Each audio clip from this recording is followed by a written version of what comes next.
So dito nga mga kalpa, i-unboxing na natin siya, no. So hindi ko na lang po ikakat yung video para meron din tayong proof.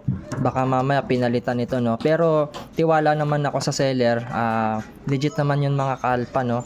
So unboxing na natin siya. Ayan, makita ninyo wala po siyang galos ng mga kutsilyo. Talagang napakaganda po ng packaging. So ito, simulan na natin sa gilid.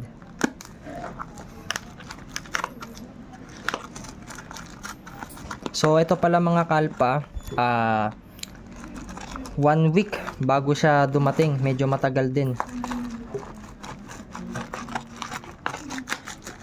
Ayan, uy, solid oh. Bumungad agad yung GR5 bolts. So yung kulay pala nito ay teal emerald.